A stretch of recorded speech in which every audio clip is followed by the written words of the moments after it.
1945 में devastating second world war and होता है with the atomic bombing of Japan and उसके बाद वर्ल्ड लेवल का ऑब्जेक्टिव यह था कि हमें न्यूक्लियर डिसएर्मामेंट की तरफ जाना है.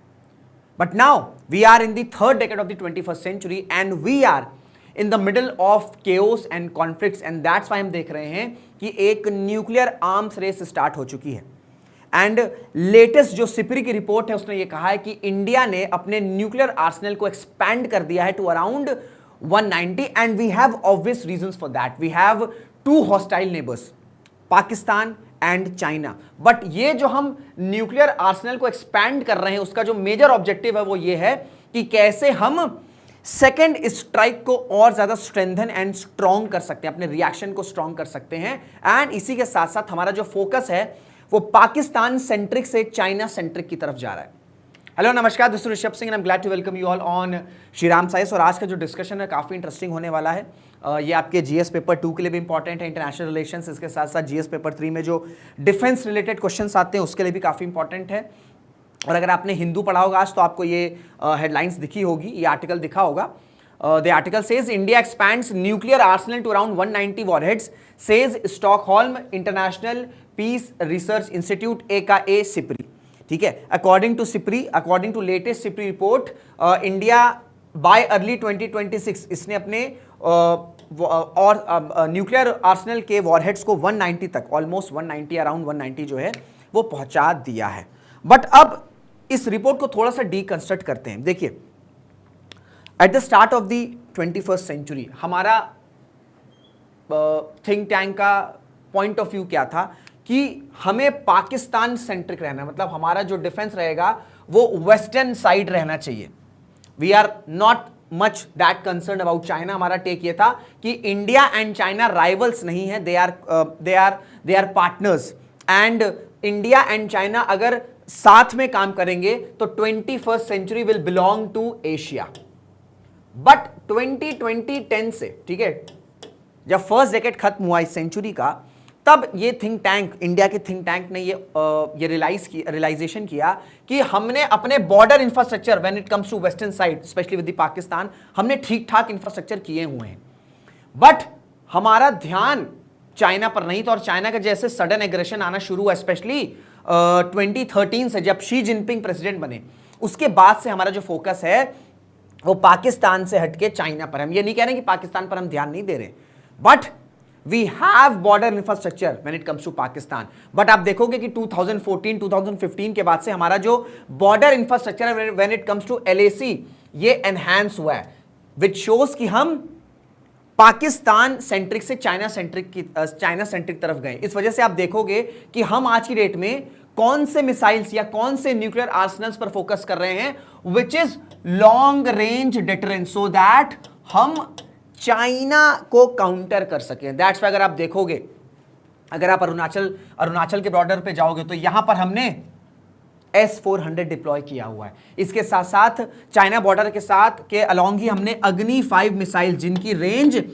5000 किलोमीटर प्लस, हमने इन लॉन्ग रेंज मिसाइल्स को डिप्लॉय किया हुआ है कि कल को अगर अरुणाचल के अराउंड कुछ भी क्राइसिस होता है तो अगर चाइना की साइड से कुछ भी ऐसी मिसाइल्स आती है तो with the help of S-400 हम इन मिसाइल्स को, इन इनकमिंग मिसाइल्स को काउंटर कर सकते हैं.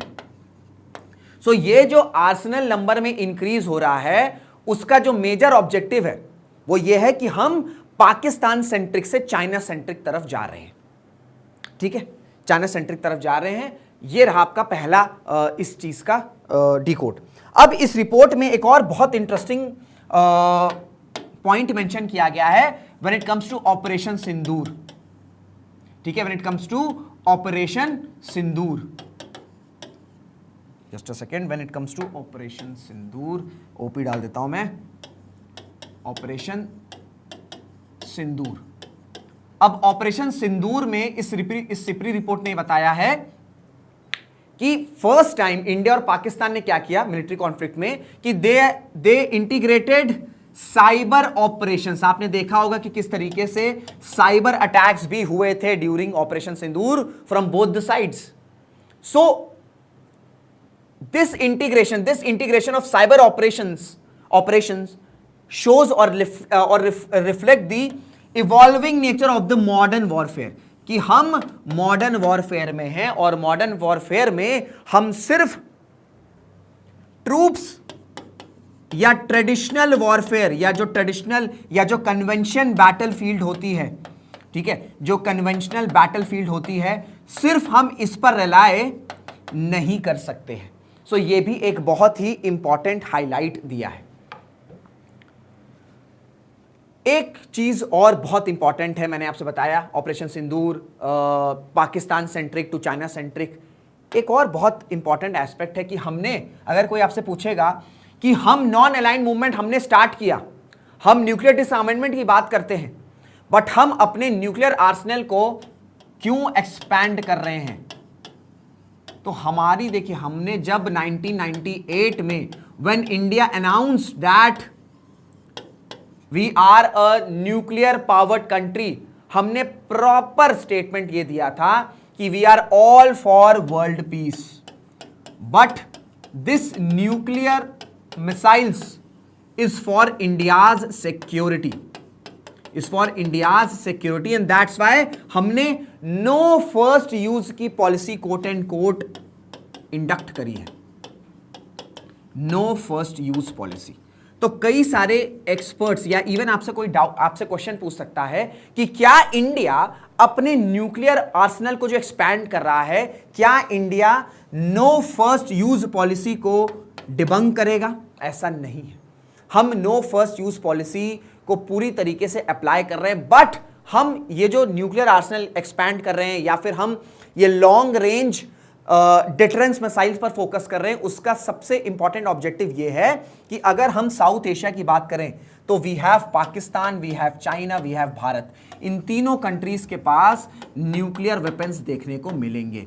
तो अगर कल को कुछ सिचुएशन ऐसी हो कि इंडिया पर न्यूक्लियर वेपन्स आए, हम सिचुएशन एज्यूम कर रहे हैं, हम ये नहीं कह रहे हैं कि ये चीजें होंगी, but we have a hostile neighbor, a failed state like Pakistan which has nuclear weapons, and इन्होंने कई बार कोट किया है कि हमने क्या करना है, हमने तो न्यूक्लियर वेपन्स छोड़ देना है, हम तो भैया आटमी मुल्क हैं। इनके पब्लिक आप देखोगे बड़ी कैटेगोरिकली कहते हैं। सो हम अपना न्यूक्लियर आर्सेनल को एक्सपैंड कर रहे हैं, लॉन्ग रेंज मिसाइल को स्ट्रेंथन कर रहे हैं, सो दैट अगर कल को, क्योंकि हम फर्स्ट यूज नहीं करेंगे, ये तो कंफर्म है, बट अगर कल पर ऐसा कुछ हम पर अटैक होता है तो हम सेकेंड स्ट्राइक के लिए बिल्कुल उस पोजीशन में रहें कि जो डिवास्टेशन अगर हम फेस करें, तो अगर कल को चाइना या पाकिस्तान, तो वही डिवास्टेशन, डिस्ट्रक्शन वो कंट्री भी फेस करें।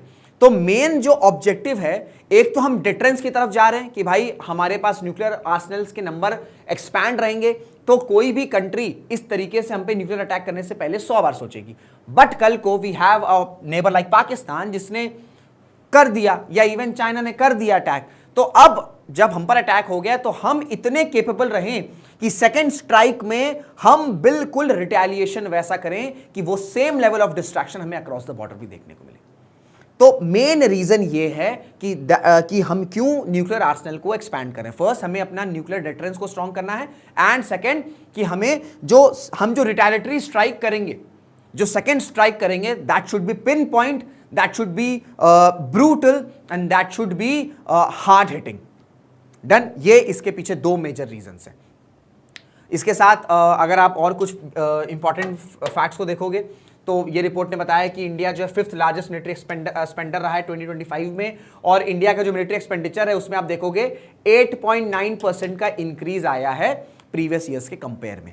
इसके साथ साथ इस रिपोर्ट ने यह भी हाईलाइट किया है कि न्यूक्लियर आर्म्स रेस स्टार्ट हो चुका है, जिस ऑब्जेक्टिव के साथ 1945 में हमने डिसआर्मामेंट की तरफ हम गए थे, उससे हम बिल्कुल डिरेल हो चुके हैं, and we are in a era of nuclear arms race. जो 9 कंट्रीज जिनके पास न्यूक्लियर वेपन्स हैं, अब वो यही प्लान कर रहे हैं कि उनको अपनी नेशनल सिक्योरिटी को स्ट्रेंथन करने के लिए अपने न्यूक्लियर वेपन्स को स्ट्रेंथन करना होगा। तो ये एक कंसर्निंग थिंग तो है वर्ल्ड पीस के लिए कि भाई अगर कंट्रीज ये सोचेंगी कि हमें सिर्फ और सिर्फ फोकस इस पर करना है कि न्यूक्लियर वेपन्स हमारे पास रहेंगे तो हम जो है प्रोटेक्टेड रहेंगे, जिस तरीके से ईरान है। अगर कल को ईरान के पास न्यूक्लियर वेपन्स होते या आज होते तो क्या इस तरीके से अटैक हो रहे होते? नहीं हो रहे होते। तो जिस तरीके से क्राइसिस हो रहा है, जिस तरीके से रशिया अटैक कर दे रहा है, जिस तरीके से यूएस अटैक कर दे रहा है, जो छोटी कंट्रीज हैं उनके अंदर भी ये थॉट प्रोसेस आ रहा है कि अगर हमारे पास न्यूक्लियर वेपन्स रहेंगे तब थोड़ी हम पे अटैक करेंगे। तो एक डेडली न्यूक्लियर आर्म रेस की तरफ कंट्री या वर्ल्ड जो है वो बढ़ चुका है। जिनके पास है वो उसको और स्ट्रांग कर रहे हैं, जिनके पास नहीं है वो ये चाह रहे हैं कि कैसे ना कैसे करके हमारे पास न्यूक्लियर वेपन्स हो, सो दैट हम डेटरेंस शो कर सके।